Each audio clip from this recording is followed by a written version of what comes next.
Olá, meus queridos, sou o professor Flávio Coelho, área de História do Brasil, fazendo um comentário de questões do nosso segundo super simulado aberto do sistema SEV de ensino. Aí nós estamos na questão 52.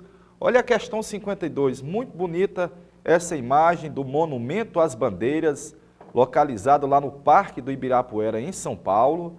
Lembrar da atuação dos bandeirantes paulistas, recordar da feição homérica, heróica, e a feição que é vista como de vilão, os bandeirantes ultrapassando o limite de Tordesilhas, povoando territórios, e do outro lado os bandeirantes destruindo comunidades indígenas, escravizando os índios, atacando as missões religiosas jesuíticas, os aldeamentos jesuíticos com povos indígenas, e também destruindo as comunidades quilombolas, que é uma feição que você enaltece de forma positiva, principalmente em São Paulo, enaltecendo os feitos dos bandeirantes, aí rodovia dos bandeirantes, a Fernão Dias, a estátua do Raposo Tavares, a TV e rádio Bandeirantes, e do outro, a feição mais negativa, que é criticada principalmente por causa das ações violentas atribuídas aos bandeirantes paulistas. Então, lá no Parque do Ibirapuera, em São Paulo, você tem esse monumento, e vamos à questão. Estátuas, templos, memoriais são representações materiais de eventos acontecidos e compõem a paisagem de espaços públicos de cidades. O Monumento às Bandeiras de Vitor Brecheret foi inaugurado no Ibirapuera. O Monumento às Bandeiras de Vitor Brecheret foi inaugurado em São Paulo na década de 50. Essa obra retrata os vicentinos desbravando o território brasileiro, com mamelucos, negros e índios, mas lembrar que quem está à frente são os bandeirantes paulistas. Continua. O Monumento às Bandeiras representa... Galerinha, o que é que representa o Monumento às Bandeiras?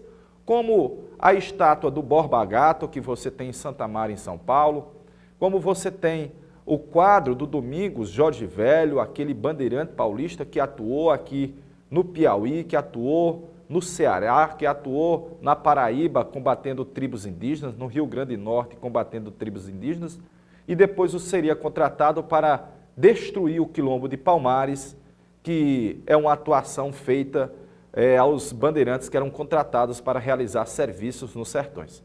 Então veja, o Monumento às Bandeiras representa a memorização crítica do passado. Não representa a memorização crítica porque enaltece os feitos heróicos homéricos dos bandeirantes e não uma análise crítica. Letra A está incorreta. Letra C, a homenagem à resistência colonial? Não, porque quem representa a resistência colonial são os índios, quem representa a resistência colonial são os negros nas comunidades quilombolas, e os bandeirantes estão a serviço de combater tribos indígenas consideradas arredias e destruir as comunidades quilombolas. Então a letra C está incorreta. D, comemoração ao genocídio indígena. Nem comemora, nem critica o genocídio indígena. Bacana? Até porque lá no Monumento às Bandeiras tem a representação também de povos indígenas empurrando, conduzindo lá as canoas bem no final da imagem, né, da construção. Letra E, há um revisionismo histórico com a visão marxista? Não. Se você fosse pegar o Monumento às Bandeiras, seria uma visão positivista, de enaltecer o passado, os grandes feitos dos heróis. Então a alternativa correta está inscrita na letra B, que diz assim, olha, representa a visão do grupo social que triunfou, e o grupo social que triunfou, que venceu, é o grupo social dos bandeirantes paulistas.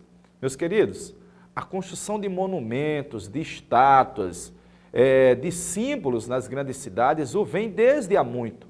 Na época do Império Romano, os imperadores, após as grandes vitórias, construíam os arcos do triunfo.